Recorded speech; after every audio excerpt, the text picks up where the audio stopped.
کہہ رہا ہے اللہ. ابھی وہ ڈیبیٹ ہوئی نا کہ آپ کو جاوید اختر صاحب کے ساتھ مولانا شمائل صاحب کی خدا کے وجود پر ڈیبیٹ ہوئی. سنی آپ لوگوں نے؟ کس کا پلڑا بھاری تھا؟ خدا کا انکار کرنے والوں کا پلڑا بھاری تھا یا خدا کو ماننے والوں کا پلڑا بھاری تھا؟ اور ہر جگہ ایسے ہی ہوتا ہے. جب بھی کسی ایتھیسٹ سے ملحد سے خدا کے منکر سے بحث ہوئی ہے نا, ہمیشہ خدا کا منکر ہارا ہے اس مناظرے میں. کچھ مناظرے ایسے ہوتے ہیں کہ اس میں جیت آپ ہی کی ہے, جیت آپ ہی کی ہے,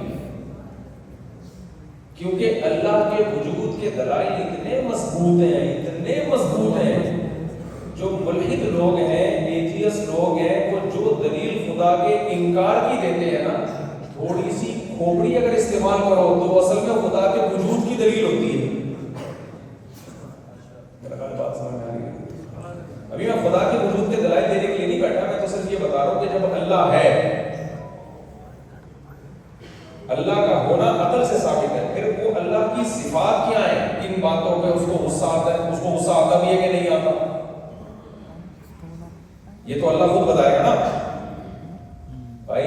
عقل سے اللہ کا وجود ثابت ہوتا ہے کہ اللہ ہے یا نہیں ہے. پھر اس اللہ کی صفات کیا ہیں, یہاں انسانی عقل فیل ہے. سمجھ میں آ رہی بات نہیں آ رہی؟ یہاں ہماری کھوپڑی کام نہیں کرتی. کیوں نہیں کام کرتی؟ کہ اللہ کی صفات کیا ہے یہ اللہ خود بتائے گا تو ہمیں سمجھ میں آئے گی. اللہ خود بتائے گا. دیکھو کسی کے بارے میں ہم دو صورتوں میں جانتے ہیں, یا تو وہ خود اپنے بارے میں بتا دے, یا ہم نے اس کے ساتھ طویل وقت گزارا ہو, پھر ہم سمجھ جاتے ہیں بندہ کس ڈیزائن کا ہے. تبھی تو دیکھو طلاقیں کیوں ہوتی ہیں, طلاقیں اسی وجہ سے ہوتی ہیں. شروع میں داماد بالکل ایسا لگ رہا ہوتا ہے اس سے زیادہ نیک انسان اس کائنات میں کوئی ہے ہی نہیں, مگر آپ نے ٹائم نہیں گزارا ہوتا اس کے ساتھ. پھر جب شادی ہوتی ہے تو پتہ چلتا ہے اس سے زیادہ نالائق دنیا میں کوئی ہے ہی نہیں. یہ کمبخت چھوٹی تنخواہ بتا کے آ رہا تھا, اس نے جو اس دن ویسٹ کوٹ پہنی تھی وہ بھی جمشید سے ادھار لی ہوئی تھی اس نے, سمجھ رہے, نہایا بھی اسی دن تھا پہلی دفعہ.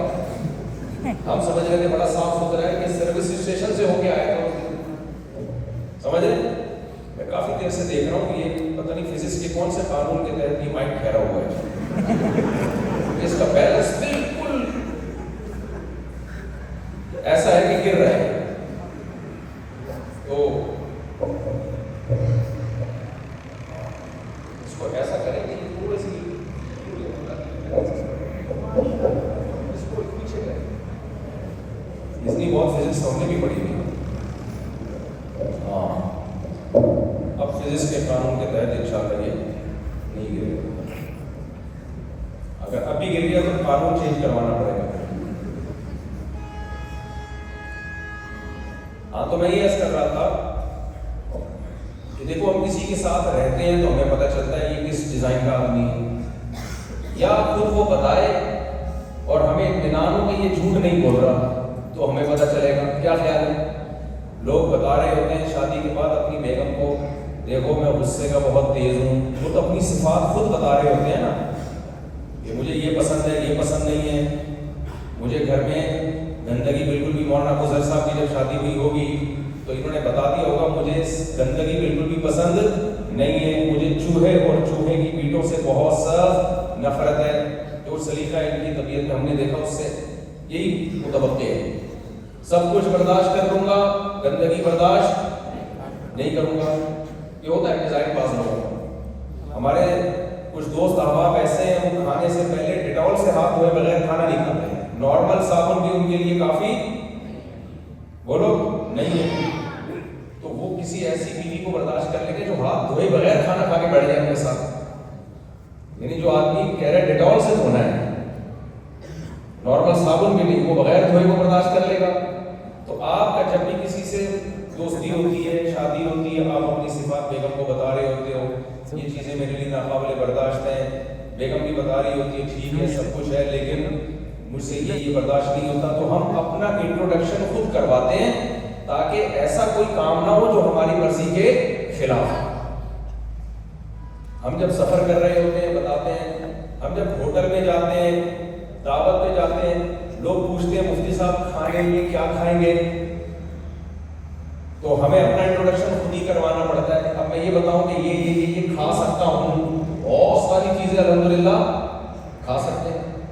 میں وہ بتانا کہ یہ بھی کھا سکتا ہوں, یہ بھی کھا سکتا ہوں, یہ تو قیامت آ جائے گی. تو ہم یہ بتاتے ہیں کہ یہ نہیں پکانا, یہ میں نہیں کھاتا, باقی ساری چیزیں جائیدادوں کے علاوہ کھا جاتا ہوں میں. سمجھ رہے؟ تو ہر شخص خود ایکسپلین کرتا ہے کہ مجھے کیا پسند ہے اور کیا نہیں پسند. اس کی ایکسپلینیشن کے بغیر, اس کی وضاحت کے بغیر تھرڈ پرسن خود بخود متعین نہیں کر سکتا. تو اللہ کی صفات, یا تو ہم نے اللہ کے ساتھ ٹائم گزارا تو ہمیں پتہ چلے اللہ کیا چیزوں کو لائک کرتا ہے اور کن چیزوں کو ڈس لائک کرتا ہے. تو ہم میں سے کوئی ہے جس نے اللہ کے ساتھ ٹائم گزارا؟ کیا خیال ہے بھائی؟ اس سے پتہ چلتا ہے کہ جب تک اللہ خود نہیں بتائے گا ہمیں اللہ سمجھ میں نہیں آئے گا. دیکھو اسلام کا خدا کی قسم اتنا بڑا احسان ہے ہمارے اوپر. میں تو کہتا ہوں جو مسلمان نہیں ہے وہ زندگی گزارتے کیسے؟ ان کو تو بیچاروں کو قیامت تک یہی نہیں پتہ چلے گا اچھا کیا ہے برا کیا ہے. اچھائی اور برائی کا کوئی معیار ہی نہیں ہے ان کے پاس. جو خدا کن چیزوں سے خوش ہوتا ہے, کن چیزوں سے ناراض ہوتا ہے, وہ تو قیامت تک فیصلہ کرتے رہیں گے. مثال کے طور پر آپ اپنے کسی مذہب کا نام نہیں لیتا, کسی مذہب کی توہین پر مقصد نہیں ہے, لیکن جو شرک کرتے ہیں ان کے تو خدا ہی درجن ہوئے. ہر خدا کی چاہت الگ. وہ اس والے بھگوان سے پوچھیں گے بھائی تو کیا چاہتا ہے, تو کن چیزوں کو لائک کرتا ہے, کن چیزوں کو ڈس لائک کرتا ہے؟ بھگوان جواب دے گا ہے بھائی؟ بھگوان کہے گا بھائی تم نے مجھے بنایا ہے, بنانے والا تو ہے تو تجھے زیادہ پتا ہوگا, میں تو چپ بیٹھا ہوں. بہت سے بھگوان ایسے ہیں جو بولتے ہی نہیں ہیں, وہ تو ویسے ہی بیچارے بتا سکتے. تو جو مشرک ہیں ان کے تو خدا ہی ہزاروں ہیں. تو پتہ کون کیسے چلے گا کہ یہ کون سا خدا کیا چاہتا ہے؟ وہ ساری زندگی اسی میں گزر جائے گی. کیا خیال ہے بھائی؟ اور اگر کوئی یہ خدا کو مانتا ہے تو ان کی بھی دو قسمیں ہیں. دیکھو بہت سے لوگ ایسے ہیں جو کافر ہیں لیکن مشرک نہیں ہیں. وہ کہتے ہیں خدا ایک ہے, مگر وہ کہتے ہیں وہ خدا اللہ ہے. آپ کہو کہ کیا مولانا صاحب ٹیکنیکل قسم کی بحث لے کے بیٹھ گئے. تو جب سے میری 4 شادیاں ہوئی ہیں نا, اب کیا کروں, میرے کو ٹاپک ہی نہیں بچا ہے. یہ ٹیکنیکل بحثوں کا لگتا ہے. تو میں زیادہ اس کو پیچیدہ نہیں کرتا, واپس آ رہا ہوں. ٹھیک ہے, میں واپس آ رہا ہوں. تو میں یہ عرض کر رہا تھا کہ دیکھو اللہ کے وجود کے لیے عقلی دلیل چاہیے. پھر اس اللہ کی صفات کیا کیا ہیں یہ عقل نہیں فیصلہ کر سکتی. یہ کون فیصلہ کرے گا؟ یہ اللہ خود بتائے گا. اور اللہ خود بھی بتا سکتا ہے. آپ بعض دفعہ خود نہیں بتاتے, کسی نمائندے کے ذریعے اپنا پیغام پہنچا دیتے ہو.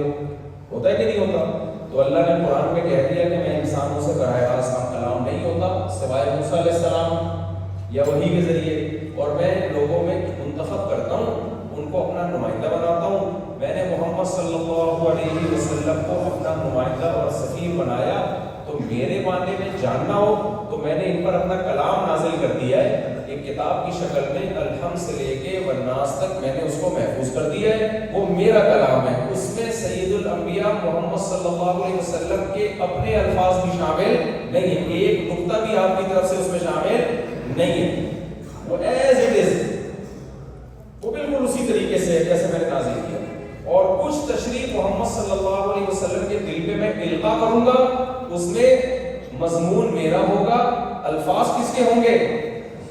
نبی صلی اللہ علیہ وسلم کے الفاظ ہوں گے. وہ بھی میرا ہی کلام سمجھو, الفاظ میرے نہیں ہیں اس میں, لیکن باتیں کس کی ہیں؟ میری. اور اس کی بھی ذمہ داری کون لیتا ہے؟ میں لیتا ہوں, اللہ لیتا ہے. سمجھ میں آ رہی بات کی نہیں؟